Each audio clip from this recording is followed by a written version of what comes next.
Square Exchange platform. We are developing decentralized solution for community to enable buyers for voting and purchase property at the early stage of development. Hello, my name is Denis. I come from Slovenia. I'm the CEO of Blocksquare, a startup developing a standard token for real estate tokenization. And my name is Henry Elder. I come from Los Angeles. I'm the founder of a company called Digital Asset Advisors, and we facilitate the tokenization of assets. And I'm also the director of investment and origination at Slice, which is tokenizing LP equity interests in commercial real estate. Hello, my name is Tomica. I come from Croatia. I'm CEO of CesCo Core and CSO of a company called Mobendo. We are a SaaS company. We make custom software, and our biggest project regarding blockchain and real estate is to bring blockchain to the land registry on the government side. Okay. Great. So this is a diverse panel, different countries working on kind of different aspects of tokenization. So first question for Henry, tokenization of real estate assets. What does that mean? Kind of the most simple explanation. So from a US perspective, the way that I've always looked at tokenization is that it's securitization, but you're using tokens instead of a bond or an equity that would trade on a regulated market. So that's the way that we're looking at it. You're effectively creating a perfected security interest that vests in a token and is backed by some sort of an asset, whether it's real world or an equity interest in a company or something like that. Okay. And who else wants to answer that? How else would someone else define tokenization of real estate assets? Because it does vary in the country and the use case. Okay, maybe. Just pick up the microphone maybe, because it's hard to hear. Okay. Yeah, and I think that last one, I don't know if the microphone's on, but does it come out? Yeah, there you go. Okay. Do you hear me? Yeah. It's too short. Okay. Okay. You're too tall. Okay. So yeah, maybe to answer first is why we need it. Oh yeah. And what it brings. Right now, a lot of us, we have a working capital that we utilize for our daily lives. And this is not invested money. It's something we have in the bank. And tokenization of various assets brings the ability to actually put some of this working capital to diminish it, to decrease it, and have it more invested in these assets, because those assets and the tokenization of those assets actually brings more liquidity. So in a way, you have an invested working capital at your disposal. And this idea kind of shifts how the capital is invested and where it goes, because it goes into the people's hands instead of being in a bank and being operated by a bank. So the why of tokenization is more liquidity, allowing more people to invest. Also, if I may, also transparency. So that was one of the main topics when we work with the government on the land registry side.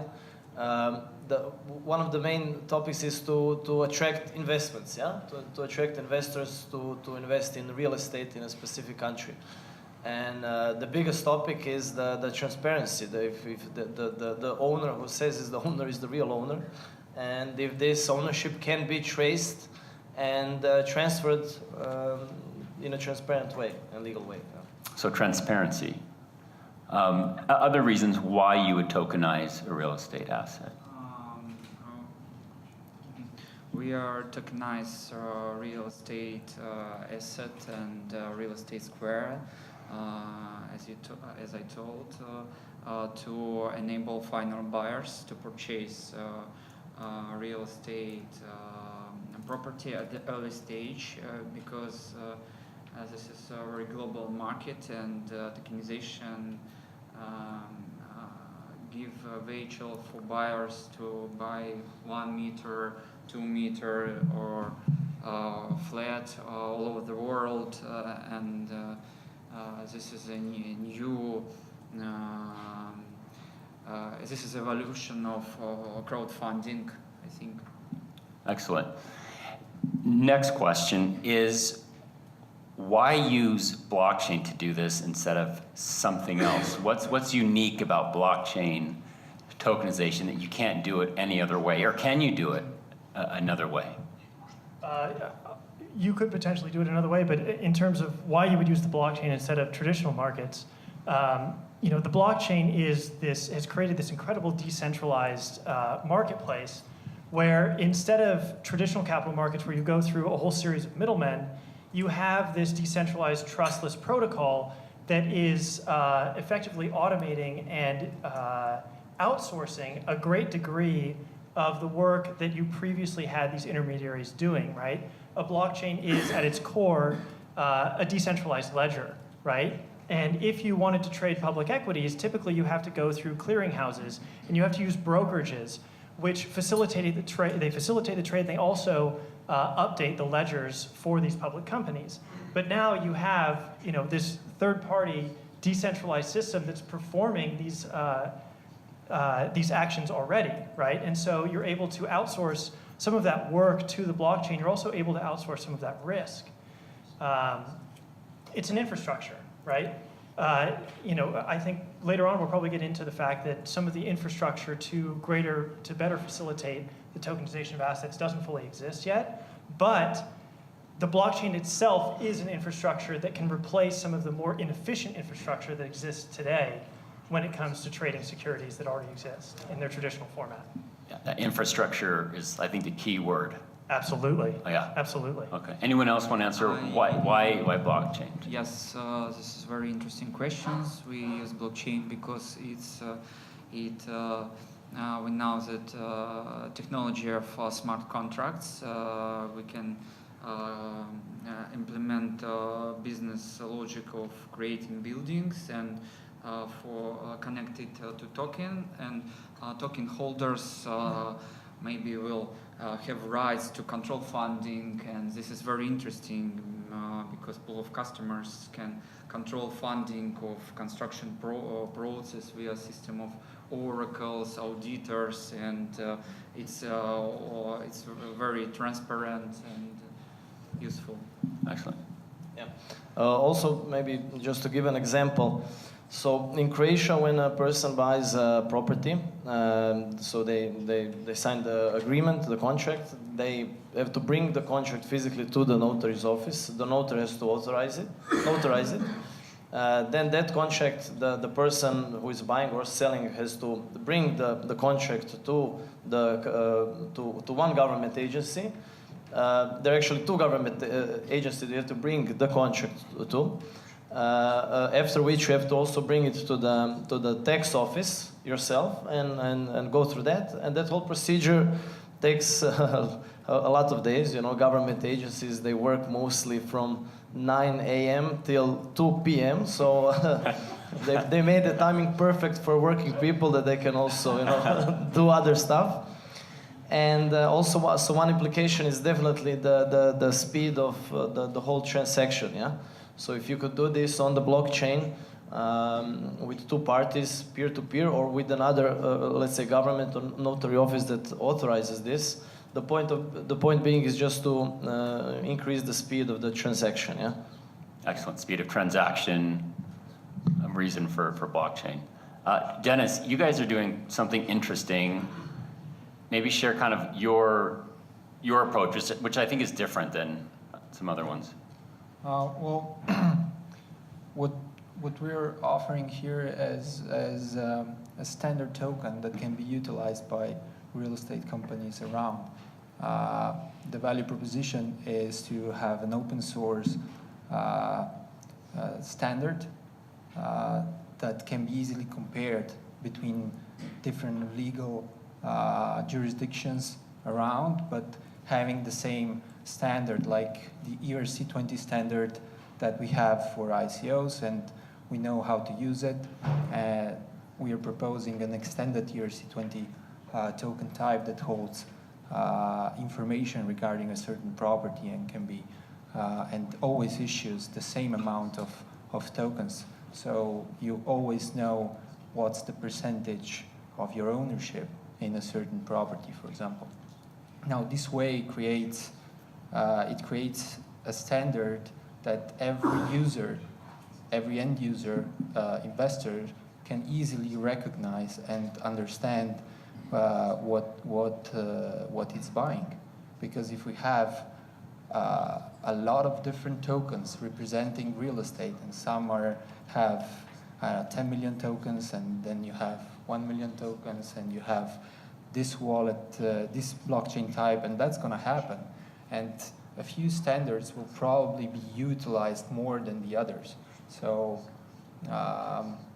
we think that standardization is something that will facilitate the secondary market to actually happen. If there's too much confusion in the secondary market, then people are going to go away from it, and thus reducing the potential of liquidity through tokenization.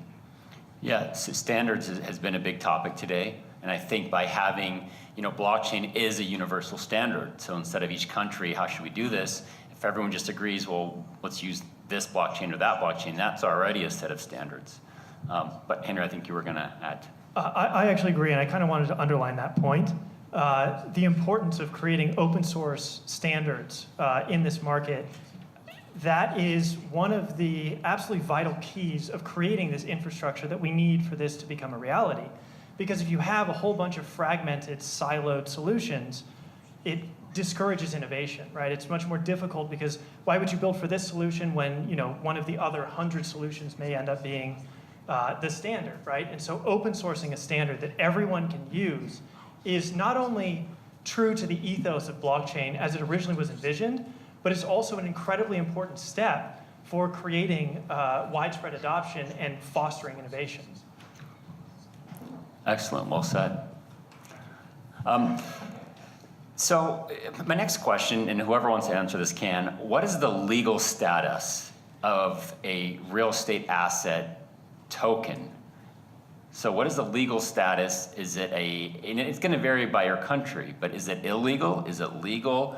How do you treat a token that represents a real estate asset? What are the restrictions on that? So we have this is the UN right here. So we've got many countries represented. So whoever wants to talk about the legal status, remember you're on camera. So what's the legal status of these things we're talking about, where you guys are? Yeah, sure. So, from our perspective, like I said, we look at these things as their securities. You need to comply with securities laws. For instance, I'm going to use the example of a project that we work closely with at Digital Asset Advisors, a project called Slice. And Slice, like I said, is tokenizing LP equity positions in commercial real estate. Those positions are held in a Cayman Island entity, and that entity has its own ledger in the filings for that entity. And so it's a weird mix of both, the old world and the new world. But the tokens themselves will have, a true legal binding interest in the underlying collateral. So they are legal in that sense, but they're also securities, and I think that's what makes them legal, right? You need to acknowledge that if you're selling a security interest in an asset, that is a security, and you need to comply with the relevant securities regulations. So in the US, it's regulated by the SEC. Correct. Generally, it's a security. Right. So really what you're saying is when you tokenize an asset, you're really tokenizing a legal entity that owns the asset and not the asset itself, because otherwise that would be a deed, which we just heard about that. Right. That's the way that we're looking at it. And I don't want to talk too much because I could talk about this forever. So I can just say that I believe that in most countries this happens so fast that people just started now talking about it. Is it a security or is it not? Nobody talked about that last year. So now it's a huge topic because a lot of money is pouring in. And of course, everybody wants to know, am I doing something illegal? Or am I doing something legal? So that's also one of the reasons that we, as a first step on the infrastructure level, started working with the government to educate them, to work with them on the regulatory side, and so not going against them, but working with them and explaining the advantages of this technology, what it can bring, what investments, what transparency, what speed, and so on. So, and this is still such an early stage that to most people that we talk to still have no clue what blockchain is. Yeah, so they heard about Bitcoin, blockchain not so much, and then if you talk about tokenization of real estate, that's like, whoa. Stop watching those Star Trek movies and come back to real life. Yeah. So. And also, I want to tell that we should not do not create fear or security. No security. It's normal. Every project can create transparent structure and make legal. And this is normal if a project sells security token. Make KYC for investors and etc. I mean, since a few years we have this tool that enables everybody here to issue a security token, and that's going to happen. People in the world are going to issue many securities, and these securities are going to have different values behind it, and these values. Right now, regulations were, looking at securitizing stuff that has high value. Now, when we go down on the value of securities, that becomes a problem, and regulators will need to find new laws to adapt this over securitization of assets.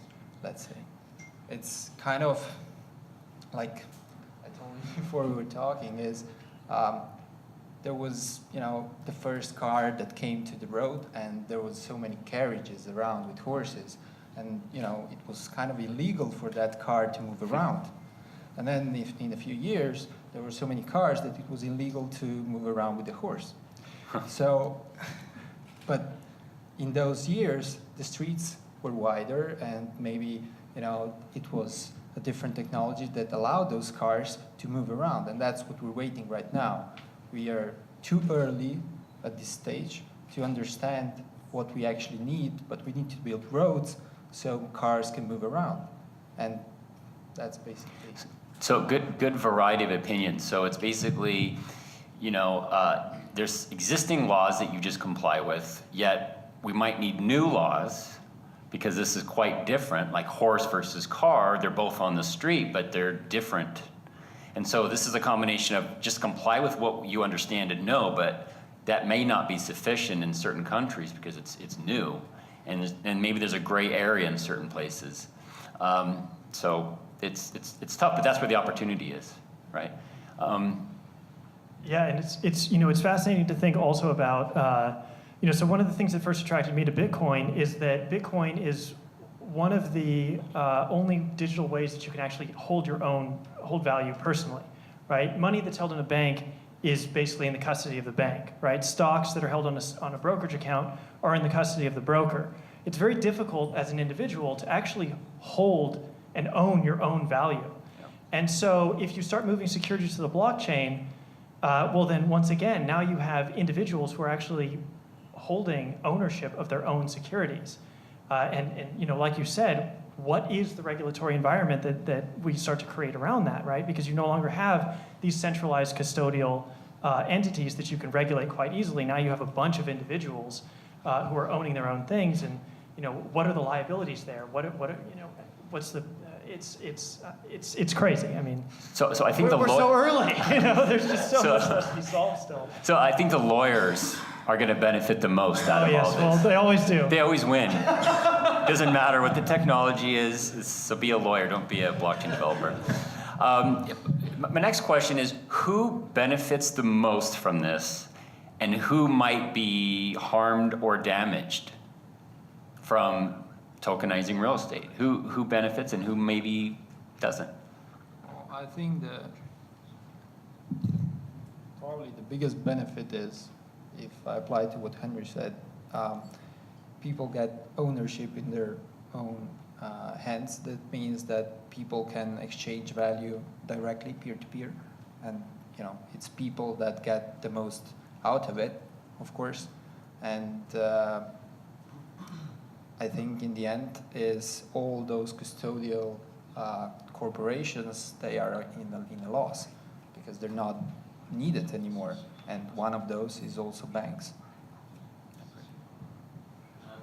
Well, I would just like to add, you know, I think that in everybody's mind there's this idea that, I mean, it started with me as well. You know, I worked for over 10 years in real estate in companies like Colliers, Remax, and so on, or TriGranite on the development side.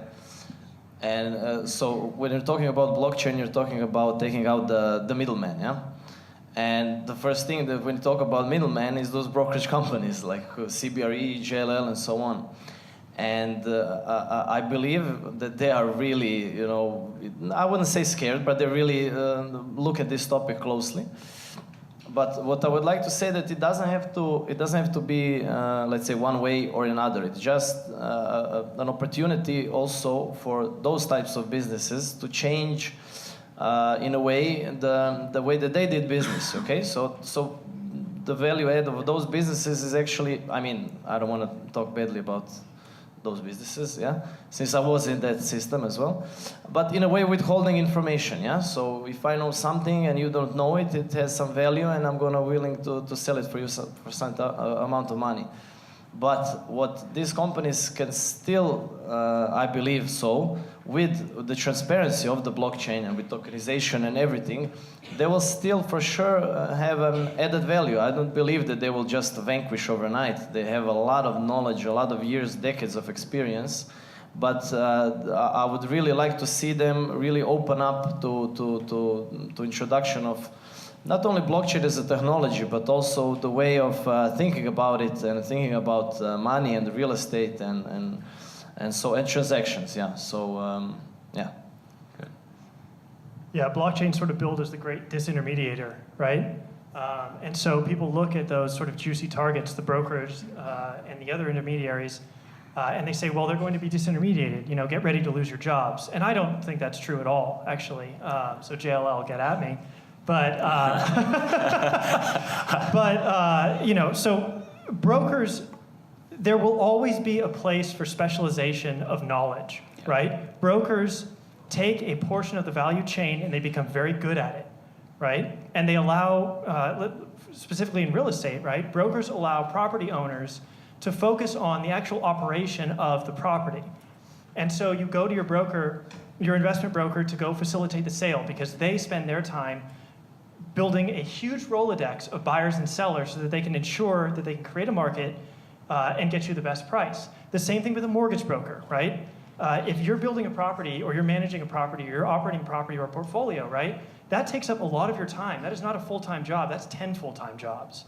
And so when you need to go to the capital markets and raise money, it doesn't matter how efficient that market is.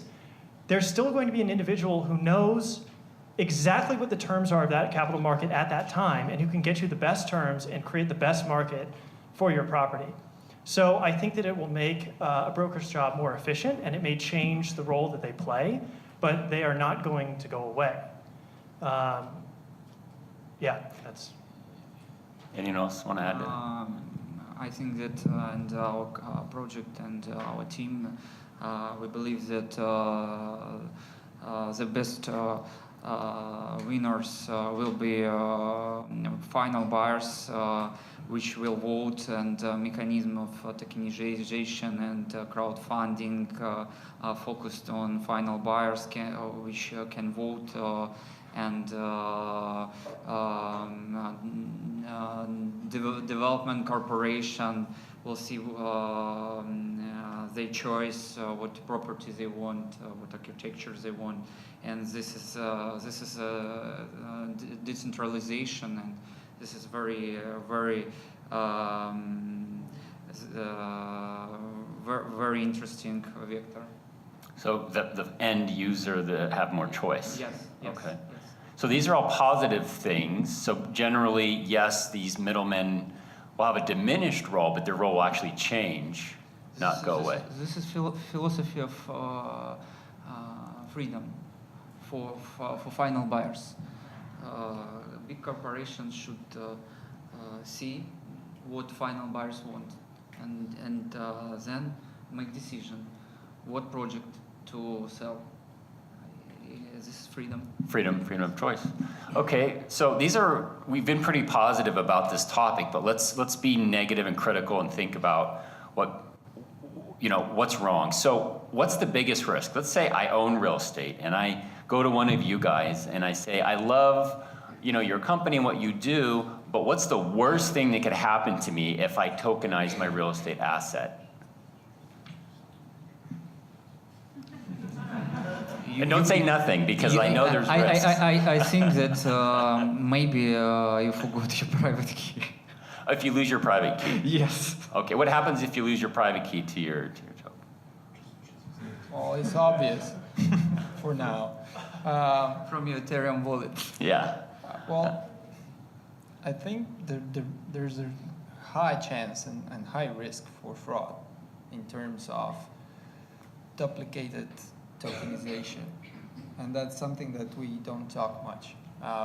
So yeah, we do the structure, everything's okay, everything's perfect, and then we have, over the internet, everything's possible. So you could have, other similar token contracts, maybe on the same blockchain even, with the same nomenclature and everything, and there's potential for fraud. So you need middlemen again to recognize which contract is actually bound to the asset and which one is not.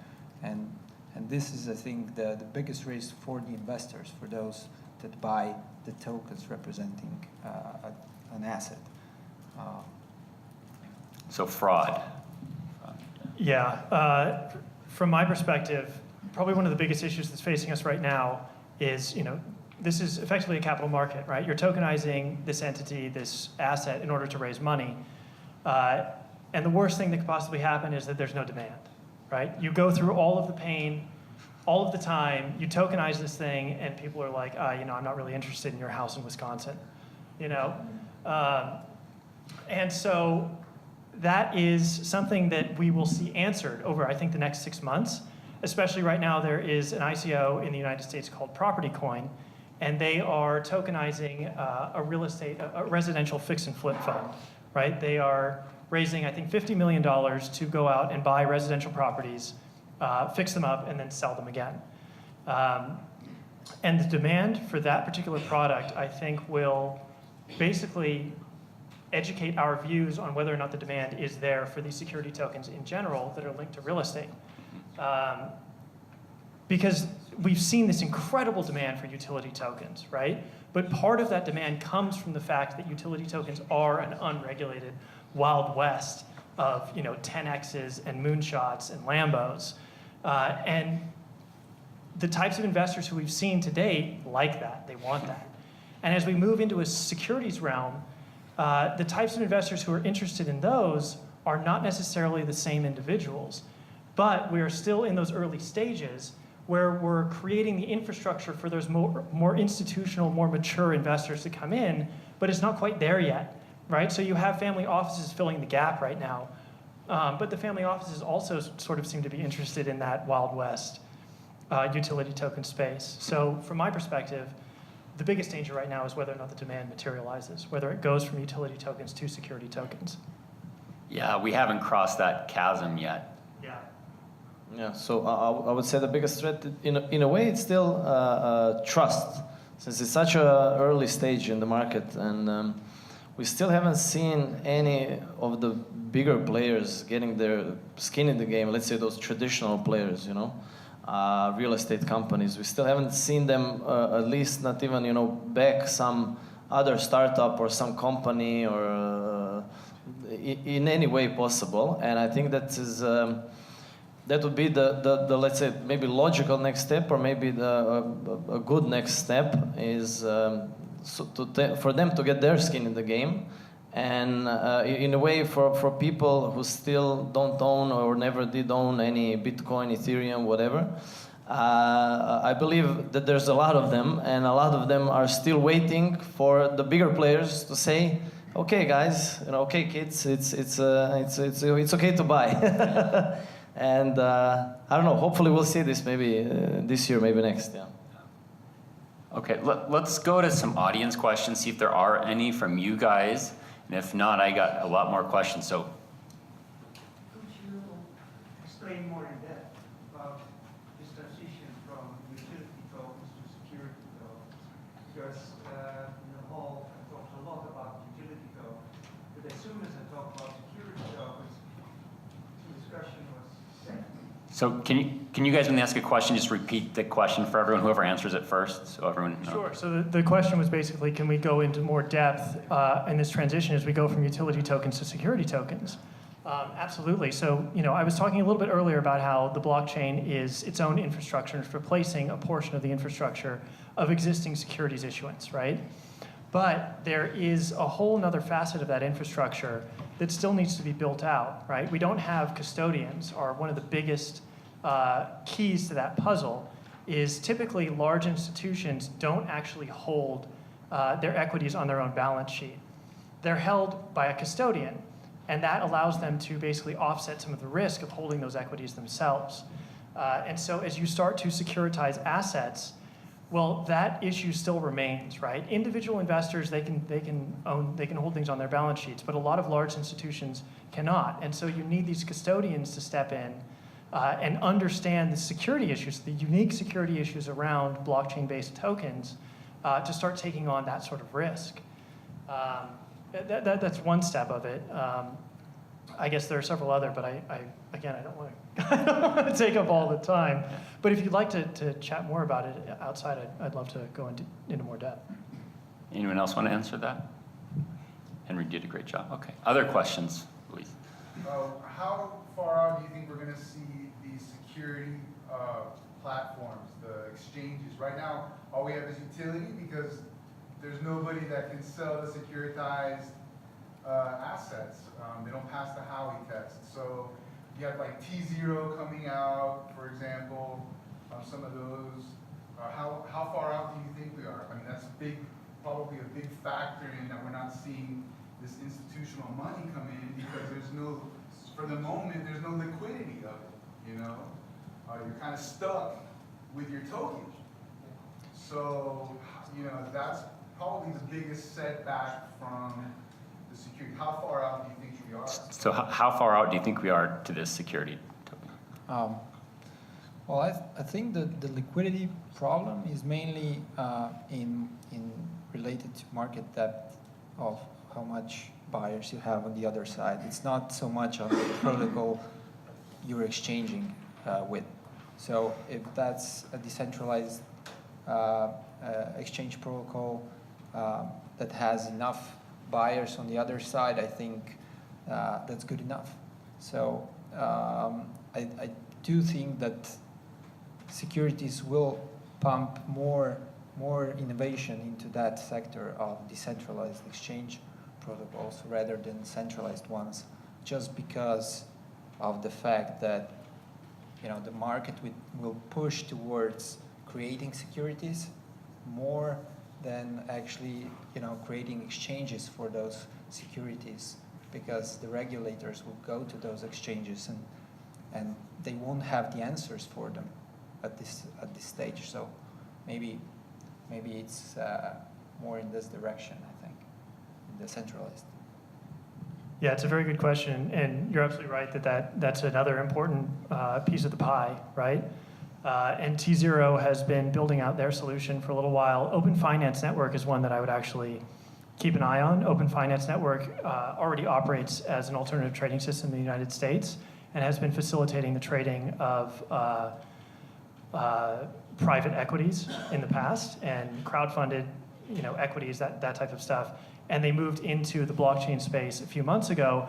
But since they've already been operating in this space, they already have all of the back office that they need to do it, and they're probably going to go live before T0 does. But that is very important, right? We're, one of the great promises of tokenizing assets is that you can bring liquidity to assets that were otherwise previously illiquid. But the tokens themselves are only tools to facilitate that liquidity. You still need to have exchanges that will carry those tokens, that will create the order books that actually are liquid, right? And that is, it's the same thing. I mean, it's the roads before the cars are there, right? We might have right now, a lot of people are building these security tokens, and it's sort of like, well, where are they going to trade? And until they can trade, there's no liquidity, and until they figure out those exchanges, there's no trading. So it's a process, and it's happening, but it's a long road. Anyone else want to answer that? I think that the most important question is how to attract buyers and how to open this market for buyers, investors, and do not speak so much about security, utility.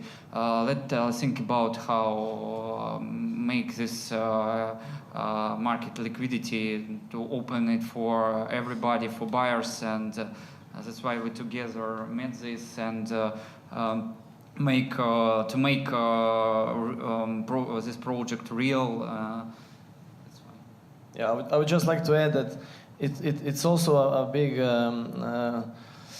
it's also a big issue on the side of the government. I would say that the big liquidity will also come on those security exchanges when there's a regulatory law in place, and when the government itself understands and knows what's going on and supports it. Yeah. So I don't know. I see in Europe, on the European Commission side, that they are not they're openly talking about it, and they're not that much restrictive, but are still learning a lot, and don't want to suffocate the development, but want to protect the investor, yeah? And then, I don't know, in maybe a few months, maybe a few years' time, when they agree that they come to a conclusion and say, okay, fine, we can do this, I don't know, on a European or international level, by securities exchanges that are, whatever, certified or whatever, then I would say that would be the biggest push, yeah?